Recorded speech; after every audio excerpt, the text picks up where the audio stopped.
사도행전 28장을 통해서 하나님의 말씀을 깨닫는 지혜와 응답받는 기도의 은총이 있으시기를 축복합니다.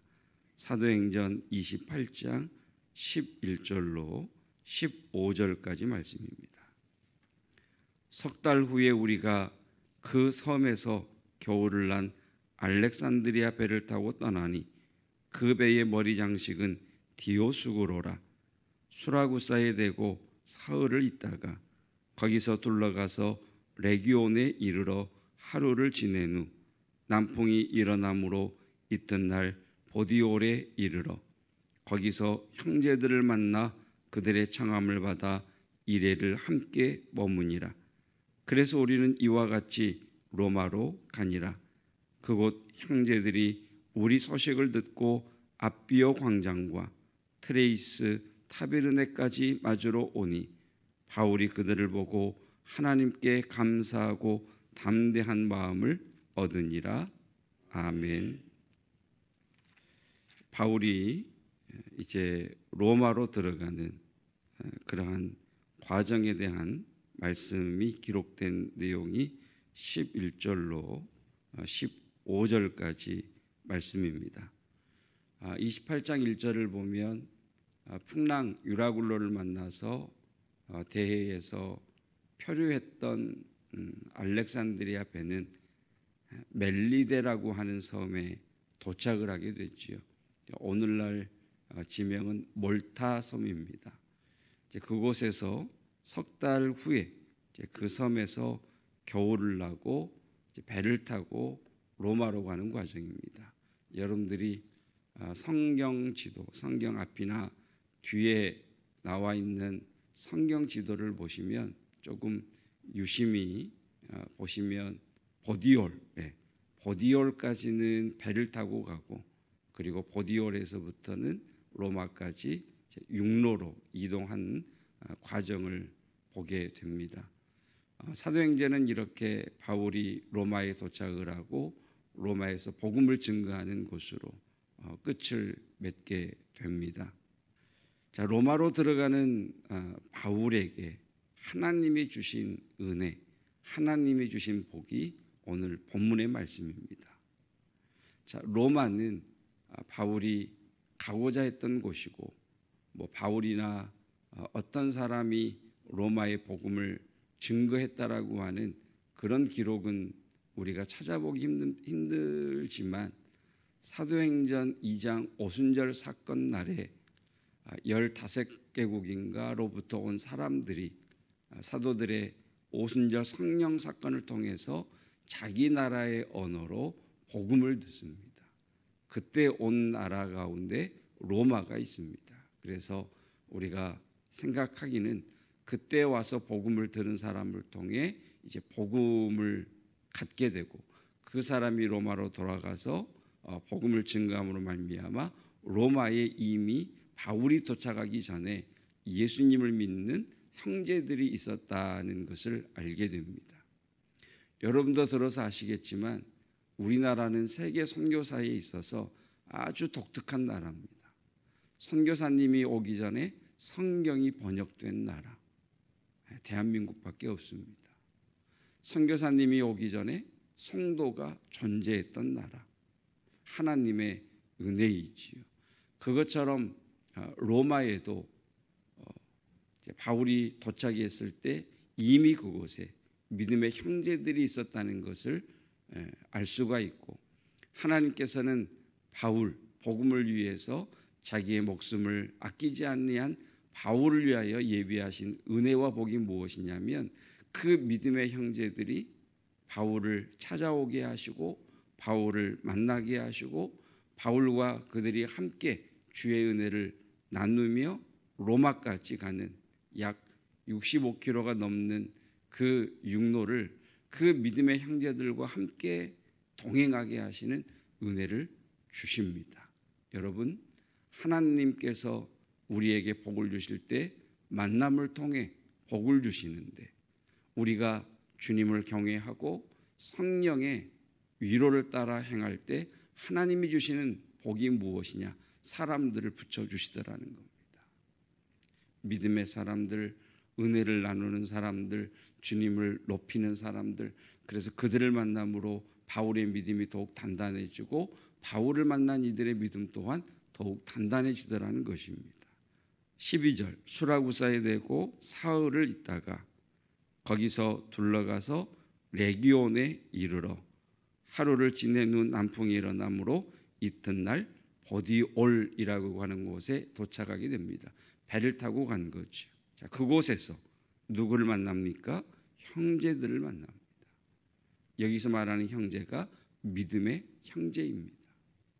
그러니까 바울이 로마로 온다는 소문을 어떻게 들었는지, 아니면 바울에 대한 유라굴로를 만나고 또 이들이 표류를 당하고 멜리데 섬에서 있었던 그 이야기를 들었는지 모르겠지만 바울이 도착을 했더니 그곳에 형제들이 기다리고 있다라는 겁니다. 그래서 그들을 만나서 이래를 함께 머물면서 하나님의 역사하심과 하나님의 은혜와 하나님의 은총에 대해 나누더라는 겁니다. 15절, 그곳 형제들, 다시 말하면 로마의 형제들이 우리 소식을 듣고 아비오 광장과 트레이스 타베르네라고 하는 두 지명이 나옵니다. 아비오 광장은 로마로부터 65km 떨어진 곳에 있는 곳이고요.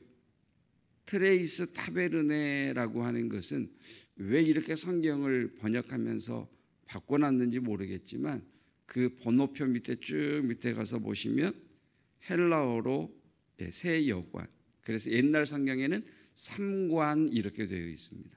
그러니까 삼관이 훨씬 해석이 우리에게는 좋지요.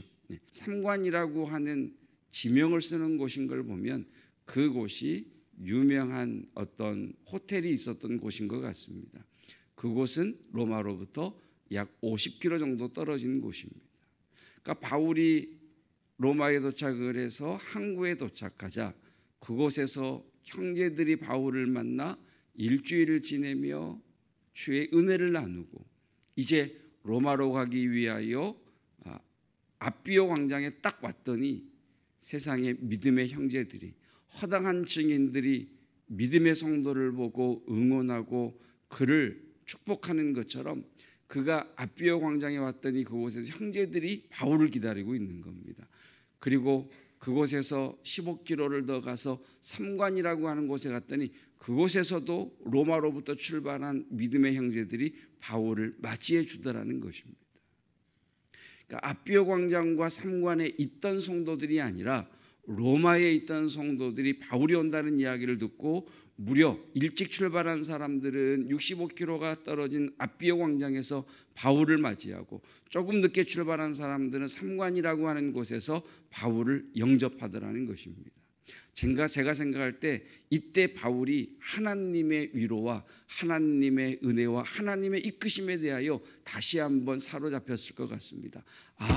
하나님의 복음을 위하여 달려간 나 홀로 달려가는 것이 아니라 주께서 예비한 수많은 이들이 주의 복음을 위하여 함께 달려가고 주를 위하여 예를 쓰는 자들에게 주께서 이런 만남을 통하여 주의 나라를 함께 꿈꾸게 하는 것이구나. 그래서 로마에서 죽기까지 바울이 복음을 전하는 것을 보게 됩니다. 사랑하는 성도 여러분, 하나님을 경외함과 성령의 조언대로 걸어가는 믿음의 사람들 되시기를 축복합니다. 그리고 그 길을 따라갈 때 만나게 하시는 그 만남의 복이 있기를 축복합니다. 바울이 인간의 처세술로 자신의 이익을 위하여 어떤 사람을 이용하기 위하여 만나는 것이 아니라 하나님이 예비해 두신 사람, 그래서 그들과 함께 땅끝까지 주의 복음을 전하고 하나님의 나라를 증거하는 것으로 사도행전은 끝이 나게 됩니다. 여러분 아시는 것처럼 사도행전은 끝맺음이 없습니다. 저와 여러분과 우리가 섬기는 교회들이 사도행전 29장을 쓰는 그런 사도행전적 교회가 되시기를 주님의 이름으로 축복합니다. 기도하겠습니다. 나의 달려갈 길을 달려간 후에 끊임없이 하나님의 나라와 복음을 위하여 달려간 믿음의 사람 바울을 봅니다.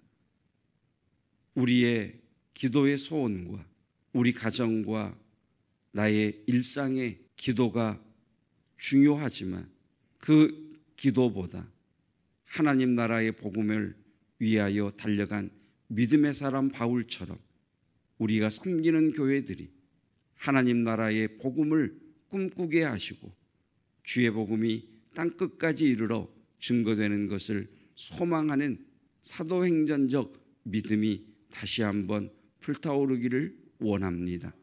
하나님, 내가 만나는 사람들에게 빛과 소금의 삶을 사는 그리스도인 되게 하옵시고 나를 통해 많은 사람들이 예수 그리스도의 이름을 보며 하나님의 영광을 보기를 원하오니 우리의 언어 생활과 우리의 삶의 태도 가운데 오직 주의 복음이 증거되어지며 주의 나라가 전파되어지기를 원합니다.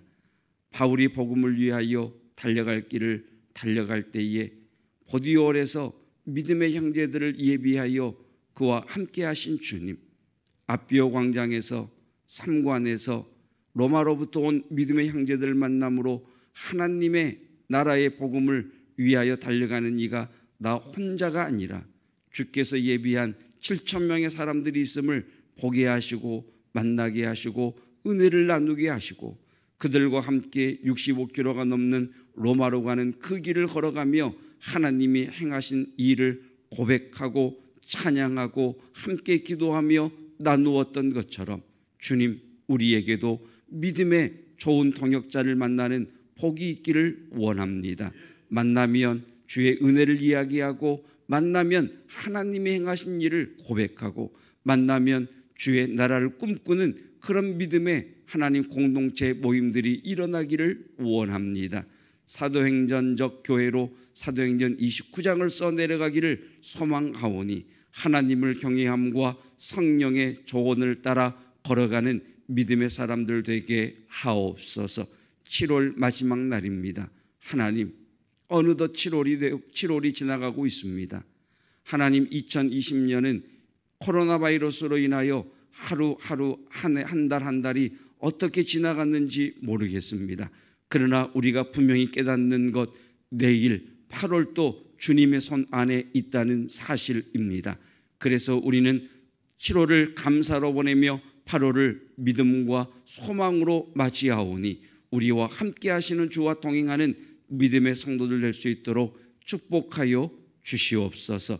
이 새벽 주 앞에 나와 간구하는 우리의 기도에 응답하여 주옵시고 특별히 무더운 여름 장마를 지나고 있사온데 어르신들 건강 상하지 아니하고 마음이 상하지 아니하도록 영육간에 강건케 하여 주옵시고 하나님 범사가 잘 되는 은혜가 있게 하여 주시옵소서. 한번 지칠 수 있는 수험생들 이 시기를 잘 지나게 하여 주시어서 끝까지 전심전력하게 하옵시며 우리의 다음 세대와 젊은이 세대가 만남의 복과 새로운 문이 열리는 은혜가 있게 하옵소서. 거룩한 주일을 준비하는 복된 예비를 되게 하옵시고 하나님의 전을 사모하며 기도하며 간구하는 성도들을 축복하옵소서. 예수 그리스도의 은혜와 하나님의 사랑하심과 성령 하나님의 함께하심과 교통하심이 하나님을 경외함과 성령의 충고를 따라 걸어가는 믿음의 성도들 위에 영원토록 함께하시기를 축원하옵나이다. 아멘. 믿음이 없이는 기쁘시게 못하나니 고된 수고도 다 헛될 뿐이라. 믿음이 없어서 무너진 삶의 모든 자리에 다시 주님을 기다립니다. 믿음이 없이는 기쁘시게 못하나니 주를 찾는 자 반드시 만나리. 믿음이 없어서 무너진 삶 다시 주님을 기다립니다. 다시 주님을 기다립니다. 다시 주님을 기다립니다.